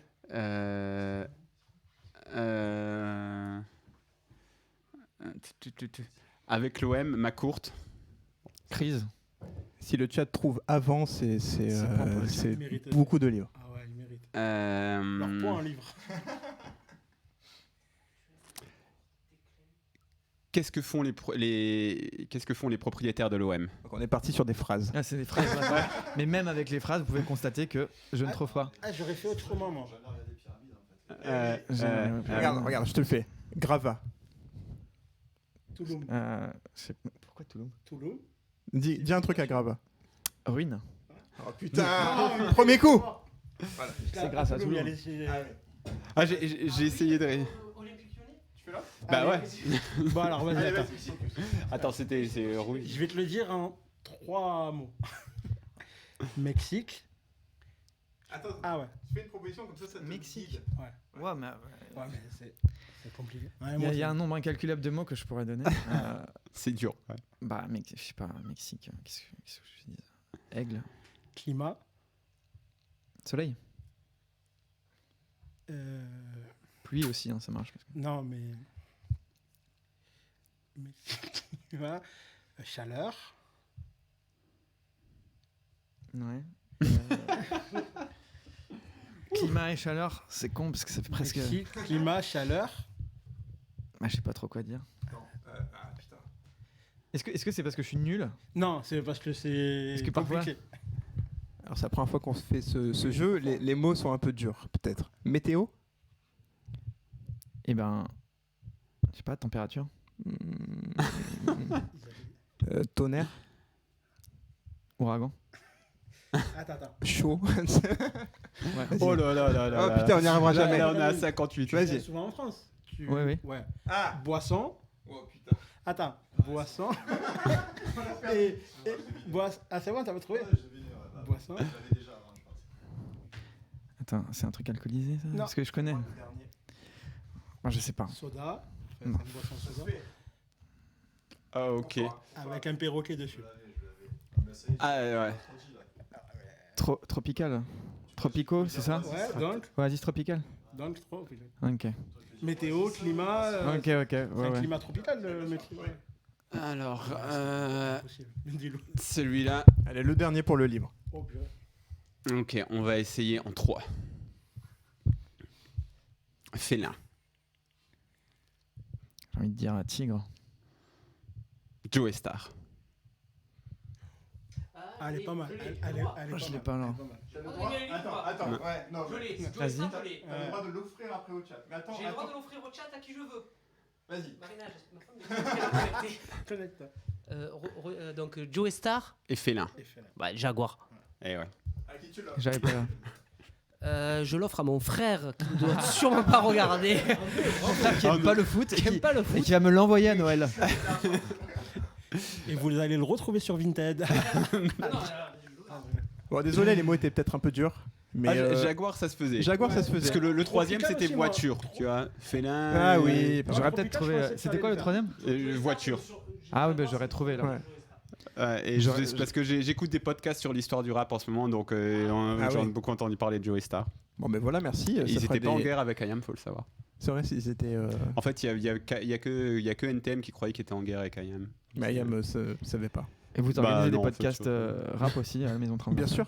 Là, mais c'est le J'ai premier. très envie de Par contre, participer. on pourra parler de la dispute entre la De FF quoi, dis-nous, et dis-nous. IAM. Et ben justement, le Raluciano sort un nouvel album ces jours-ci, et dans le clip, il y a Akhenaton et Saïd aussi qui vient C'est au un Football Club événement, de ouais. Marseille fréquemment, etc. Donc ouais, en fait, ils sont bon. Il y a eu quelques petites brouilles, Il y a eu quoi, des déceptions. mais ils sont plutôt copains. Enfin, d'après ce que Oui. je vois. Bravo au frère de Cédric qui a gagné un livre. J'espère qu'il était là. Il nous dira. Vous pouvez continuer tranquille à parler de rap. Je vous laisse. Alors, Gignac et le rap. Gignac et la musique mexicaine, une grande histoire d'amour aussi. Ah, mais c'est ça qui est beau aussi parce que. Ah oui, ça je voulais en parler aussi, mais vas-y. mais, Non, mais je suis fan de ce morceau qu'on a écouté, du coup, d'où vient son surnom, là, Kinya. Bombo, Ça reste ouais. dans la tête, ce truc, c'est incroyable. Bombolo, Kinya, Kinya, Kinya, Bombolo. C'est incroyable. Sûrement un karaoké. Bon, moi, je vais pas chanter, mais. Non, Mais- moi, tu sais quoi, un grand souvenir que j'ai de Gignac, et bizarrement, au Tigres, et bizarrement qu'il n'y en ait pas un, c'est la finale contre Los Angeles, Mm. qui est une purge, cette finale, mais sans nom. En plus, il n'y a personne dans le stade, je crois, parce que c'est au milieu ça du joue, je Covid. sais pas où, Aux États-Unis. aux États-Unis, mais je sais À pas où. Orlando, je crois, sans Et public. Gignac qui te met le but de la victoire, que tu l'attends pas, parce que je crois qu'il fait 2 frappes dans le match ou une frappe. Et ce match-là, moi, quand tu te dis, quand tu le vois gagner Mm. et tout, tu te dis, mais l'histoire, elle est incroyable. Enfin, tu sais, c'est comme si tu prends un livre et tu fais Il était une fois et tout. Et en fait, ce soir-là, c'était. C'est Bah, comme c'est si ça. tu prends C'est ça un en fait. C'est ça, Comme si mais tu c'est prenais un vraiment- livre et que tu Mais c'est Et bah, genre, c'est un Disney, le toute truc, cette tu vois. aventure Voilà, est là-dedans. Et ben écoute. Et ouais, J'ai et, vraiment hâte de le lire, vraiment. Et pourtant, je suis pas fan de Gignac. Je l'aime parce que je le respecte parce que c'est un joueur de l'OM et que, à force de voir des vidéos de lui qui parle tout le temps de l'OM, de son attachement et tout, forcément, tu le prends en affect. Mais rien que pour la carrière, franchement, j'ai vraiment hâte de le lire. Et quand toutes les pages seront lues, et ben, je pourrais être incollable. Je pourrais être incollable. Mais oui, encore une fois, parce qu'on parlait de la musique mexicaine, mais même ça, en fait, il l'a incorporé quoi, dans son style de vie. Il a vraiment, et c'est devenu le Mexicain, quoi. Gignac, il n'a pas la nationalité Gignac mexicaine, d'ailleurs. a entrepris les démarches pour obtenir la nationalité. Il a 2 enfants qui sont nés au Mexique, qui sont mexicains. Le 15 septembre, donc, qui est le jour de la fête nationale mexicaine, ses enfants sont habillés en habits traditionnels mexicains. Il écoute de la musique mexicaine, il mange mexicain. Je pense qu'il rentrera jamais. Non Et il rentrera probablement pas uniquement en vacances. Voilà, mais ouais, non, mais c'est quelque chose de formidable. Enfin, dans le livre, il y a encore une flopée d'anecdotes, des mecs qui se sont tatoués son portrait sur le corps. Il y a un chapitre qui est consacré uniquement à tous ces gamins qui s'appellent, et j'en ai rencontré 4 ou 5 qui s'appellent André, Gignac, André Pierre. Il y a tout le temps en plus des histoires assez marrantes autour de ces gamins-là. Tu vois, C'est le gamin est né le jour où Il a fait ou la alors reprise de volée. il y a les parents qui étaient au stade lors de la finale et qui ont dit le prochain qui marque, on donne le prénom à notre fils, tu vois, et c'est Gignac qui marque. Il y a aussi une très belle histoire d'un gamin qui est né avec une malformation et Gignac a financé en partie l'opération du gamin parce que en fait il s'est rendu compte qu'il avait son prénom et donc du coup il a souhaité participer. Enfin, flopé d'anecdotes et du tissu social de Monterrey qui sont absolument uniques, il faut dire la vérité. Je suis d'accord avec toi, Morad. Je connais pas d'enfant qui s'appelle Michi, ni Batshuayi, ni. Non, mais tu sais que moi, une fois, on avait reçu en fait, on recevait Lorik Sana en interview et il y a quelqu'un qui m'a envoyé un message et qui m'a dit ouais, mon fils s'appelle Lorik et tout. Et en fait, il s'appelle Lorik parce que ma femme était enceinte. Je sais plus si elle devait donner naissance et il a dit, et c'était le match contre Liverpool, il me semble, et il a dit à sa femme. Le premier joueur Marseille qui marque, je lui donnerai, je prendrai son prénom et c'est Lorik Sana qui marque ce jour-là, même si on perd le match 2-1. Mais il marque quand même le premier but. Mais quand même. Donc voilà. Donc ça arrive. Et puis je lui ai dit, Lorik, ça va, t'es bien tombé, hein, tu vois. C'est pas mal au niveau prénom. T'aurais pu tomber plus mal, tu vois. Il y a un gamin qui, pareil, je l'ai rencontré ce petit. Il s'appelle Pierre Florian. Pourquoi ? Tout simplement parce que ses parents voulaient appeler Pierre, leur gamin, et il est né le jour de l'arrivée de Florian Thauvin. Ils savaient plus sur quel pied danser, ils se sont dit bon, on choisit lequel. Mais c'est voilà, donc Pierre Florian, donc son histoire aussi est très marrante. Il a un prénom plus français que les Français de France, quoi. C'est incroyable. Ça ferait plaisir à Zemmour. Je partirai pas là-dessus. Moi non plus. Non, s'il vous plaît. Mais ouais, c'est incroyable. Enfin bref, voilà. Donc Gignac El Bomboro aux éditions Marabout, n'est-ce pas ? C'est ça. Quel est son prix ? 19,90 €. Il faut... Disponible en librairie, sur la Fnac.com. À Maison Transversale. À la Maison Transversale, évidemment. Venez, il y en a plein ici. Et en plus, vous pourrez découvrir toute la collection de pulls, d'affiches de matchs consacrées à l'OM et aux grands joueurs de ce club. Et ses beaux t-shirts. Ouais. Voilà, vous achetez. Est-ce que la panoplie. En fait, la vraie question, c'est, tu vois, tant qu'on est là en live et tout, il faut que vous fassiez des packs Gignac, tu vois, le t-shirt et le livre, tu vois, il y a un truc à faire là et un Big Mac offert. Je t'avoue que quand tu venais pour ce livre, on s'est dit, est-ce qu'on lui présente ce t-shirt ou est-ce qu'on est relou avec Gignac qui mange son Big Mac ? Est-ce qu'il va mal le prendre ? Est-ce que Gignac prendrait mal ce truc en fait ? Tu disais que... Je pense qu'aujourd'hui, avec le recul, il le prendrait très bien parce que finalement l'histoire a tourné positivement. Et, ah oui, voilà. Mais même après un moment, il en avait rigolé, je me souviens, etc. Mais je pense que faut lui demander. Ouais, parce qu'à un moment ça l'a... André Pierre, dis-nous. Bah attends, mais il est là. Tiens, viens, dis-le là. C'est compliqué de faire un livre sur un joueur, enfin au niveau des droits, au niveau du contact avec son entourage ou même du joueur en lui-même. Le processus, il est compliqué ou finalement tu peux faire une biographie sur un joueur même si tu es sans son accord ou... Non, enfin, tu peux. Hein. Après, droit d'image, tout ça. Non, tu peux. Il y a rien vis-à-vis de ça. Après, est-ce que c'est compliqué ? Enfin, je sais pas dans quel. Si par exemple pour un autre joueur ou quoi, si j'affronterais les mêmes difficultés et ou si j'aurais les mêmes facilités pour d'autres choses. Donc moi, ça m'a semblé facile. Enfin, pas facile, mais enfin ça. Tu trouves en fait au final. Les portes s'ouvrent facilement. Tu trouves au final les histoires qu'on te raconte et les portes s'ouvrent à un moment donné, forcément. Donc moi j'ai pas trouvé ça plus compliqué que ça. C'est super intéressant tout le processus quand tu écris un livre sur une personne et tout ça c'est génial. Je te cache pas que c'est une des choses les plus intéressantes quand tu mènes une enquête, c'est le chemin qui te mène à la réponse ou qui te mène à l'information. Donc et que après tu recoupes. Alors en fait cette information, ce gars-là je l'ai eu parce que j'ai parlé à ce mec qui m'a filé le numéro de la fille que j'avais rencontré machin là, etc. Donc ça c'est propre à l'enquête et au journalisme en général, je pense. Ouais, et puis quand j'écris le livre sur Bielsa, des fois tu parles à des mecs et puis ils te disent ah mais il faut absolument que tu parles à lui. Bah ouais, je veux lui parler, t'as son numéro et c'est comme ça, j'aurais jamais pensé à parler à trier aussi les infos, qu'est-ce que je mets pas, est-ce que les infos sont vraies, les vérifier et tout. Mais c'est tout à l'heure quand vous lui avez posé la question combien de temps ça t'a pris à écrire le livre, je me suis dit ça m'intéressait, mais moi aussi ça me prend à peu près 5 mois à écrire un livre si tu parles là-dedans. Mais boulot, hein. Ouais, mais finalement je pense que c'est assez rapide. Hein. Il y a surtout que là, moi j'ai appris, parce qu'il y a des choses, tu vois, le premier bouquin, j'ai fait toutes les retranscriptions des interviews et ça dure tellement longtemps de taper toutes les interviews et de tout retranscrire si t'es tout seul. Si t'en as beaucoup, c'est l'enfer. Donc maintenant, j'ai un système pour coder un petit peu. Il y a des techniques pour aller plus vite là-dedans. Mais quand tu notes les passages importants sur un petit papier, tu notes la minute d'enregistrement, comme ça t'as pas forcément à tout réécouter. Juste, je voudrais reposer une question qui se regroupe un peu avec ça.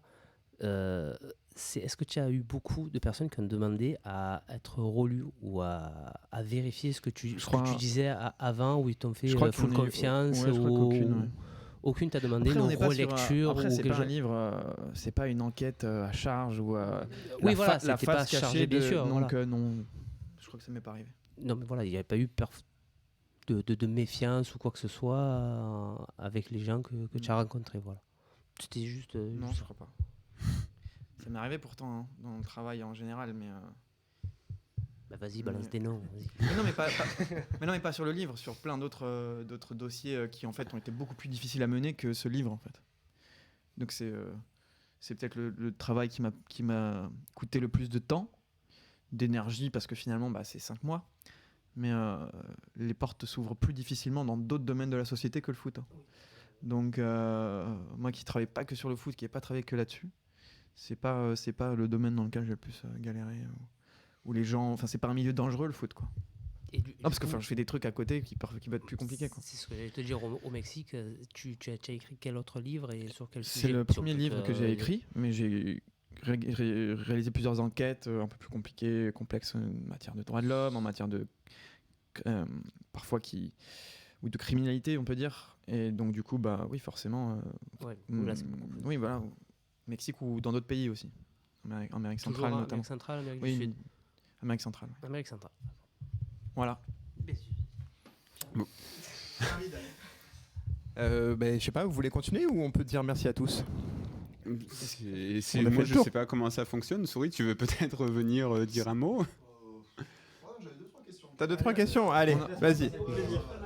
Parce que s'il faut que je laisse ma place aussi, dis-moi si tu veux reprendre. Non, regarde, il y a une place qui se libère. Allez, super. Sinon, on va jamais partir. Regarde, est-ce qu'il y a moins de téléspectateurs on peut dire, pour une chaîne Twitch? Je sais pas. Twitch et spectateurs?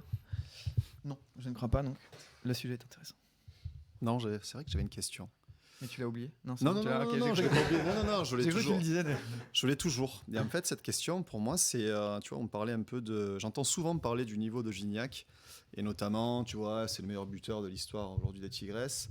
Et on me dit, ouais, mais tu te rends compte, le niveau au Mexique n'est pas le même. On voit surtout que sur sa dernière saison à l'OM, il a été exceptionnel, qu'il a eu physiquement, en tout cas, il a complètement été transformé. Aujourd'hui, au Mexique, on l'a même vu dans un reportage Intérieur Sport, on le voit, il a vraiment pris en main cet aspect de lui-même, on va dire. Et finalement, quand j'entends que Gignac, il est bon parce que le championnat mexicain est, on va dire, inférieur. Et tout à l'heure, on citait des joueurs. Tu parlais de Ménez, tu parlais de Colo Chiesa, entre autres, ou de Delors. Finalement, ces gens-là n'ont pas... Delors qui revient en France et qui plante avec Toulouse 8 buts en une demi-saison. Donc, moi, j'aimerais en fait avoir ton avis un petit peu sur ça, sur qu'est-ce que tu répondras à quelqu'un qui te dirait ça, par exemple. En fait, Gignac est bon dans un championnat pourri, tu vois. Déjà, je vais le féliciter parce que ça veut dire que tous les week-ends, il regarde des matchs à 3h du mat et tout, donc félicitations. Parce que visiblement, cette personne, elle a regardé les matchs pour pouvoir vérifier ça. Après, forcément, le championnat mexicain, moi je pense qu'il a, en ce moment surtout, en ce moment la Ligue 1 a pris un vraiment bon niveau. Le championnat mexicain, j'aurais tendance à dire qu'il a baissé. Bon, il y a eu des bonnes périodes. Il y a la moue là dans le public, mais il y a quand même des équipes de Ligue 1 qui jouent. Il y a beaucoup plus de jeux qu'à une période. Je pense qu'on peut pas trop le nier. Mais au moment où lui arrive au Mexique, je trouve que le niveau est vraiment très bon. Il y a une année qui est plutôt donc 2 ans après où il arrive, en 2017, où je trouve que le niveau du championnat mexicain n'a jamais été aussi fort.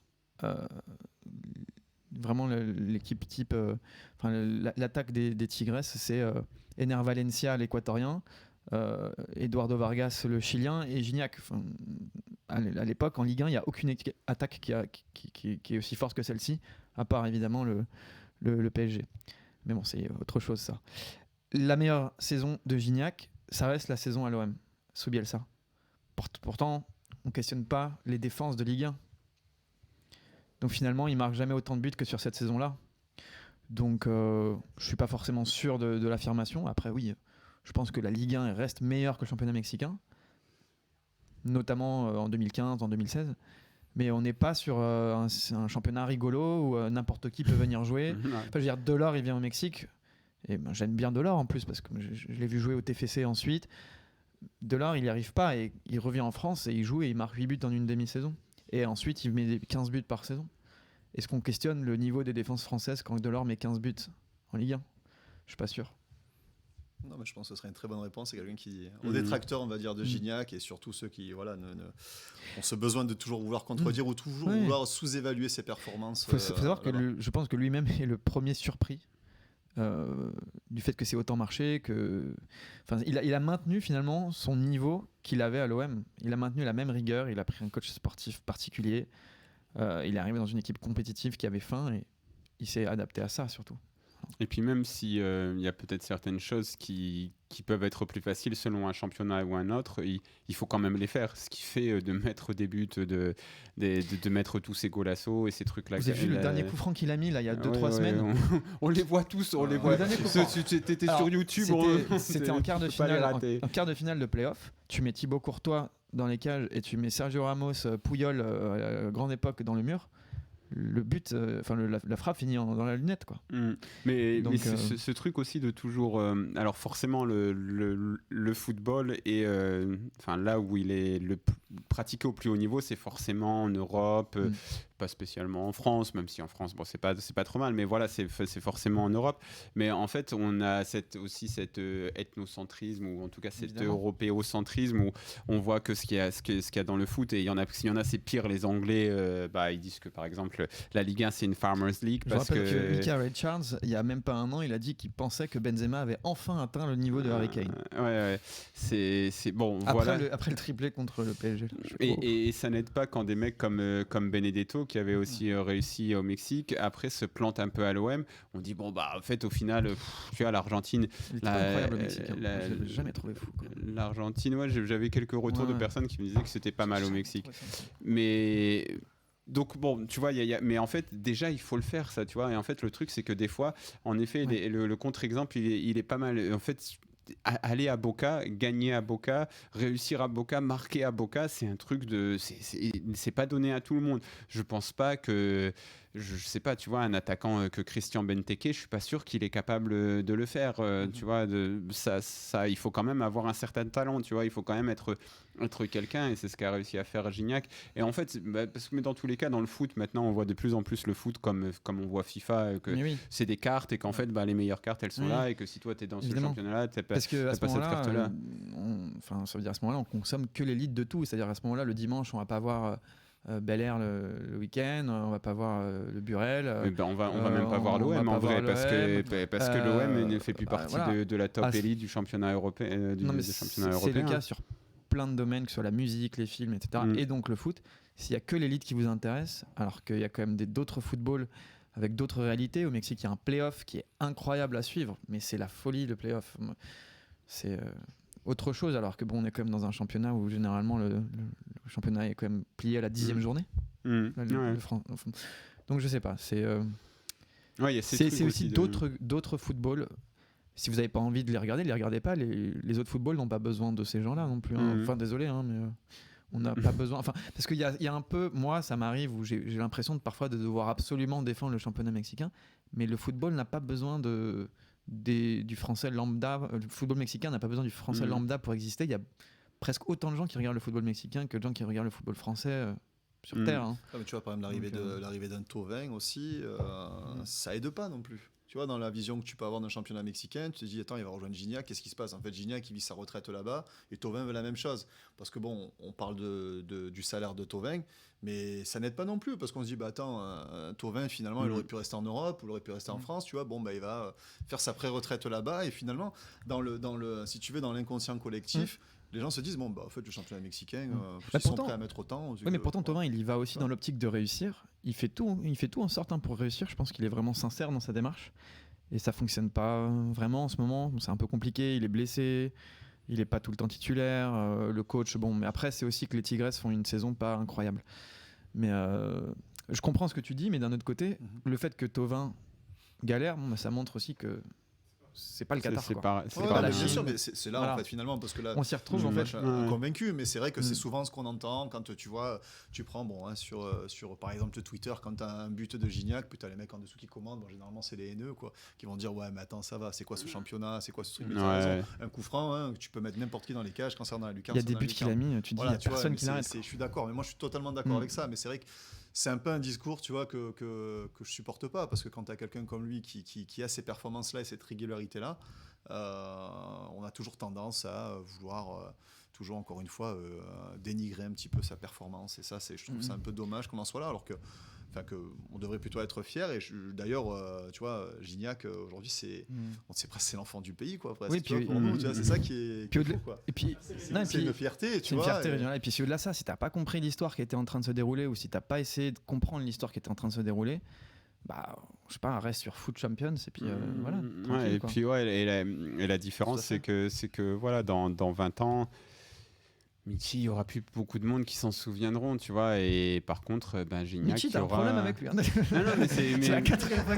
Non, mais est-ce que c'est vraiment le contre-exemple de Gignac? C'est parce qu'on parle de Gignac, vraiment, en fait, ce sont tellement deux trajectoires opposées, alors que même, à la limite, je pense que s'ils sont dans la même catégorie au niveau talent, Michi, il avait de l'avance par rapport à son âge, il était meilleur plus jeune. Mais au final, il fait une carrière qui est... T'as raison, moi je rebondis sur un truc, sur ce que tu dis, t'as totalement raison, parce qu'il faut savoir qu'on est encore dans cette période où on attendait ce fameux grand attaquant. Et tu as le moment où t'as Michi qui arrive, où tout le monde dit, attention, il a le potentiel d'un futur Drogba, toujours pareil. Et donc quand il rentrait pas, Michi, qu'on voyait Gignac à chaque fois titulaire, parfois il avait aussi des manqués, parfois. Il disait, non, attends, fais rentrer Michi. Michi qui était un super sub en plus à ce moment-là, tu vois, mais on a toujours été dans cette quête du grand attaquant, et finalement on oublie aussi qu'on l'a eu. Alors, la trajectoire de Gignac à l'OM, c'est vrai qu'elle a été un petit peu en dents de scie, mais on peut parler d'autres attaquants, bon, c'est pas le sujet, mais on en oublie parfois, parce qu'on n'a pas encore digéré ce départ de Drogba, et depuis, on n'a jamais remplacé Drogba. Tu vois, et comme tu parlais aussi un peu plus tôt de compatibilité dans un club, Drogba, c'est un petit peu le Gignac des Tigres. Drogba, quand il arrive à l'OM, tout colle.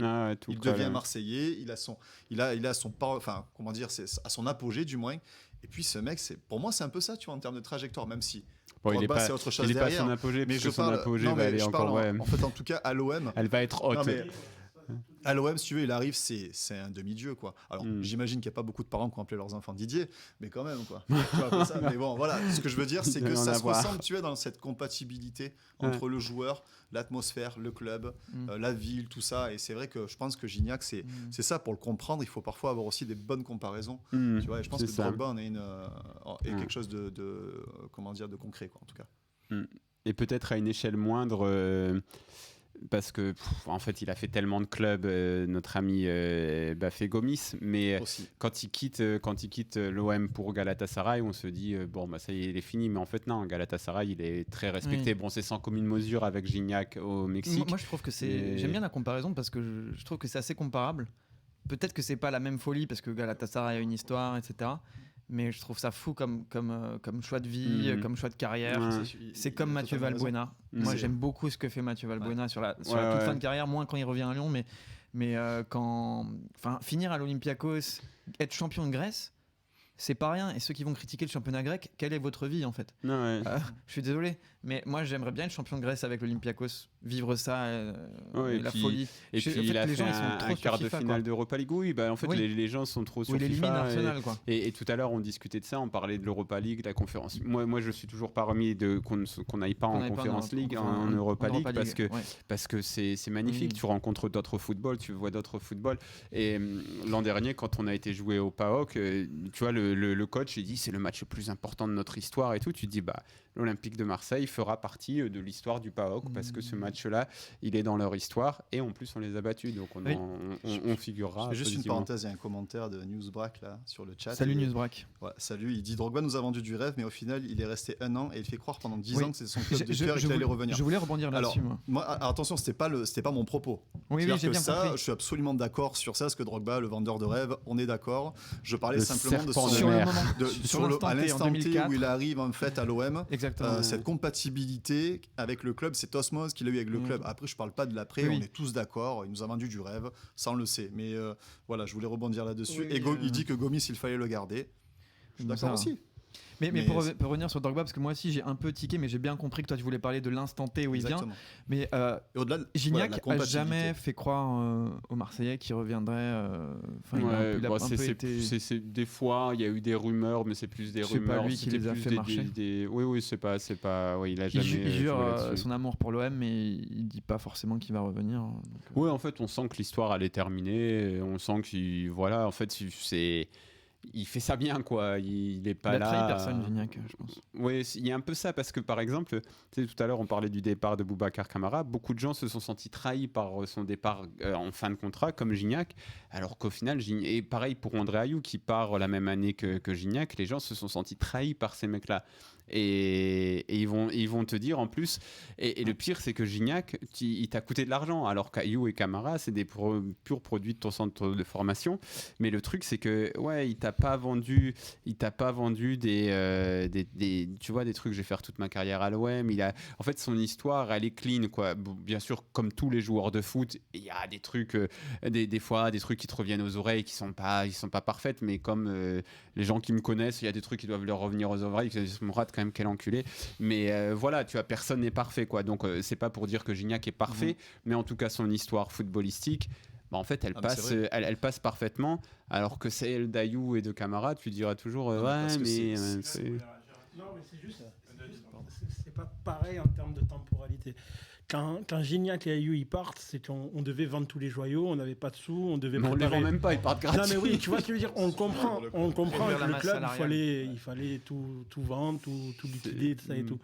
Ce qui est plus difficile à accepter pour le départ de Bouba, c'est qu'il part pour un club alors qu'on a la Champions League, que financièrement on est OK, qu'il y a une nouvelle dynamique, il y avait encore Sampaoli, il y avait plein de choses à faire, et il part pour un club, excusez-moi, de seconde zone, mais même s'il y avait Steven Gerrard, pour moi, l'Aston Villa, c'est pas le top 5 PL, tu vois. C'est ça que la temporalité, je trouve.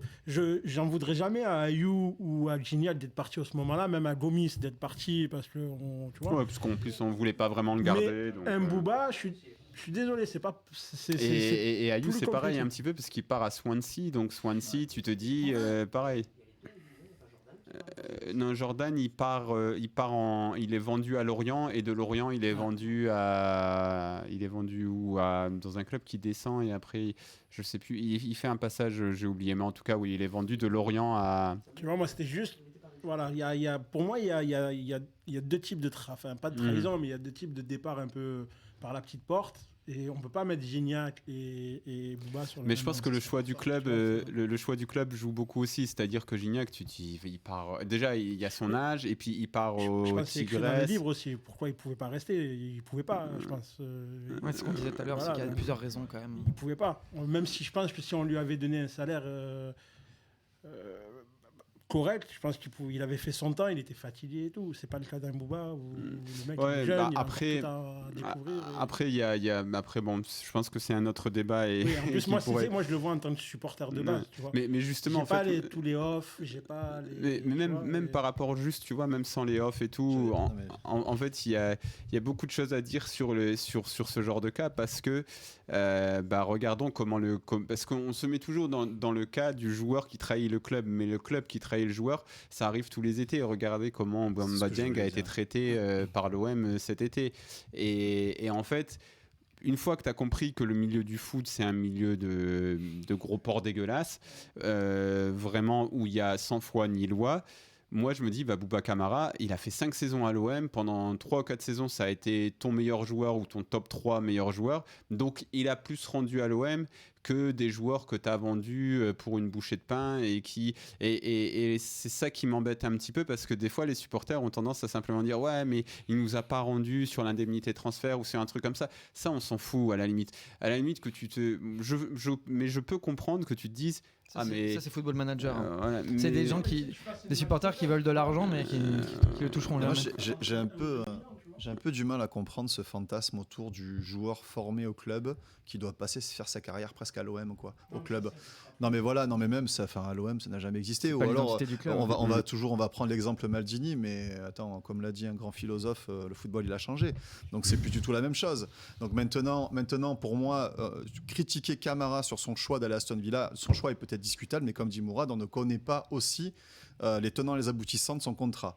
Moi, je pense qu'il n'est pas parti, on va dire, en étant super content de quitter le club. Mais en tout cas, il nous a rendu de grands services. On peut, par contre, critiquer des mecs comme Liadji. Par exemple, mais même le choix. Ça, c'est un mec même tu vois, si tu es supporter et que tu te dis, ouais, mais il part que à Aston Villa, tu peux comprendre qu'il y ait de la rancœur sur le fait de te dire, ok, il est pas. En fait, c'est ça le truc aussi, le truc bizarre avec Gignac, c'est que. En fait, personne critique son choix parce que personne ne le comprend. Faut pas attention, au début, il est quand même très critiqué son choix. Au début, hein. Ouais. Enfin, je sais pas si tu disais sur l'instant. Non, mais si, mais il n'y a pas ce sentiment de trahison parce que personne ne comprend où tu pars au Mexique. Il se fout de sa gueule quand même. Ouais, tu te fous de sa gueule. Il y a plein de gens qui se moquent de lui. Il y a des journalistes qui sont censés regarder des matchs ou censés avoir un esprit critique qui font même pas l'effort de s'intéresser à ce choix-là et même de comprendre. Donc il est quand même très critiqué au début. Hein. Puis même des supporters. Je sais pas, moi j'ai pas le souvenir d'avoir critiqué après, parce que c'est vrai qu'on était de toute façon dans l'après Bielsa, c'était l'hécatombe, quoi. C'était l'hécatombe, donc au final j'avais même presque l'impression de me dire valait mieux qu'il parte, parce que franchement rester dans le club dans cette bon, après la brune et puis il y avait aussi une histoire de fin de cycle, tout ça. Je pense que c'est ça qui change aussi avec Camara ou Ayou. Avec Gignac, tu disais c'est un peu une fin de cycle, quoi. Il était là 5 ans. Oui, parce que si tu vois, on retient vraiment sa dernière saison, mais c'est vrai que ce qui a précédé, malheureusement, il a fait le bon comme le moins bon. Et c'est vrai qu'on peut le critiquer. Là où je peux éventuellement comprendre, c'est qu'il s'en va au moment où il est le meilleur à l'OM, tu vois. C'est peut-être à ce moment-là où on peut dire oui, bon, tu aurais pu partir plus tôt, remarque, mais bon, bref, il explose sous Bielsa, il se casse. Bon, là, on peut. Excuse-moi. Non, c'est pas. Il y a ce qui peut expliquer le départ aussi, c'est que lui, il n'a aucune garantie à ce moment-là à l'OM. C'est que, si je me souviens bien, il commence à avoir une période de flou. On ne sait pas encore si on est vendu ou la vente est pas très loin. Ouais, donc il y a aucune, on sait rien. Et puis dans tous les cas, tu lui fais pas, tu lui fais. Tu as la brune encore. Ouais, t'as la brune, tu te qualifies pas en Ligue des Champions, même si le choix il est fait avant que tu ne te qualifies, avant que la non qualification en Ligue des Champions soit effective. Mais oui, tu sens toi aussi en tant que joueur que tu vois, on n'est pas là à te faire la cour comme on a fait la cour à Camara ou à Thauvin plus récemment. Eux, on leur a fait la cour pour leur dire non mais il faut rester, tout ça. Lui, on lui fait pas. Il y a des négociations, mais bon, tu vois, quand tu négocies avec quelqu'un et qui te dit, je sais pas, je te rappelle demain, et qu'il te rappelle pas demain, et que tu essayes de le rappeler, et qui dit, ouais, tu vois, c'est le genre de choses que tu sens, quoi. Et il y a ces choses-là aussi. Mais déjà, le choix de venir à l'OM, pour lui, c'était pas. Si on se place en termes de joueur pro, c'est pas un choix logique de venir à l'OM, parce qu'à Lyon, si tu es joueur pro, tu as plus d'assurance quand tu dois aller à Lyon. Et il vient à Marseille que pour le côté affect. Normalement. Même si on est champion de France et que Lyon ne l'a oui, mais depuis 2 ans. Ouais, bien sûr, je comprends. Voilà. C'est juste pour tacler les Lyonnais. Il y a aussi un paramètre important à rajouter à ce moment-là, au départ de Gignac de l'OM, c'est que les supporters, on a 100% confiance en Bielsa. C'est vrai. Et là, on n'a pas peur parce qu'on a Bielsa. Qu'on se dit, il va nous faire une équipe de malades, il va faire un truc comme ça. Et en fait, on oublie clairement parce que tant qu'on a Bielsa, on craint des gains. Quoi. Ouais, c'est ça. C'est vrai, il y avait ça. Et en plus, on avait Michi, je reviens encore mais c'est vrai qu'on y croyait beaucoup aussi en Michi. Donc on se disait, on a Bielsa, on a Michi. Bon, bah c'est bon, Gignac, il s'en va, il a fait son temps, il a bien réussi, on lui souhaite le meilleur et puis à bientôt. Mais on n'avait pas prévu la suite. Moi, j'ai juste une petite question pour Diego. Diego, la dernière. Il n'y a que 2 heures de live. On doit aller se coucher après. Diego, la signature de Gignac au Tigres, c'est vrai qu'elle se passe en quelques heures, c'est vrai ça ou... C'est dans le livre, j'imagine. Mais... Aux éditions Marabout. Bah, ça dépend. La signature, tu sais, c'est pas très long, quoi. C'est genre. D'accord. Non, mais l'idée de partir Non, en vrai, c'est difficile à répondre parce qu'il y a le choix. En fait, c'est à la fois romancé, un petit peu parce que il dit oui très vite. Après, il faut discuter quoi un peu. Parce qu'il faut discuter de thunes. Non, mais l'idée de rejoindre le Mexique, il n'y a pas un débat au sein de sa famille pour savoir. Tu vois, il n'y a pas. Non, après évidemment qu'il y a des discussions, etc. Enfin, je veux dire, c'est pas, il y a un contrat qui arrive avec une somme et tu signes ou tu signes pas, c'est noir ou blanc. Et forcément, tu discutes, mais quand la proposition, le pays, le club, ça arrive. Là, ça fait pas 3 tours dans sa tête de se dire est-ce que c'est un bon choix ou pas. Tu vois. Je pense que il me semble que c'est Moscou, le Dynamo Moscou qui arrive. Je pense que quand la décision arrive, il y a, quand la proposition arrive, il y a, tu vois, un doute, réflexion. Après, il y a une question du salaire. Après, il y a les conditions du contrat, etc. Mais disons que l'idée du Mexique, ça fait tilt comme ça. Merci beaucoup. Bien, merci 1h34. 1h34, c'est pas mal. On est dans nos moyennes de. Ça passe vite. Merci beaucoup à tous d'avoir. Merci de l'invitation. Ça nous merci fait plaisir. La Maison Transversale. Mais de rien. Merci à toi. Merci à toi, Mourad. Merci Sourenia. Merci Julien. Merci Cédric. Donc, le livre est dispo à la boutique, sur l'e-shop. Venez à la boutique, il y a des superbes affiches. Voilà, où on pourrait prendre un livre, un t-shirt Gignac, une affiche. Ouais. T'imagines le bordel. Venez les Marseillais. Et il y a même aussi, il y a un pull Bielsa récemment. Il y a Bielsa brodé. Il y a des beaux bouquins sur Bielsa. On a aussi un bouquin qui s'appelle L'entraîneur idéal qui est pas mal aussi. Qui est idéal comme bouquin, je pense. Ouais. Et l'entraîneur français coupable. El libro de Mourad. Si. Et il y a aussi les affiches des matchs que vous voyez fréquemment en partenariat avec l'OM, qui sont magnifiques. Merci pour les artistes. Des chaussettes. Allez, on sort tout. Des superbes chaussettes. Qui est-ce Maradona. Si. El Diego. Et il y a même un pull avec Eric Dimeco en train de tacler un Parisien. Et Eric Dimeco l'a mis. La boucle est bouclée. Merci à tous. Vous pouvez donc retrouver cette émission si vous êtes sur YouTube. N'hésitez pas à commenter, à poser des questions. On dira à Diego dès qu'il y a un commentaire, il vous répondra avec grand plaisir. Et bonne soirée à tous et merci encore. À très vite. Merci de l'invitation. Salut. Ciao. J'appuie sur arrêter le stream. Vas-y.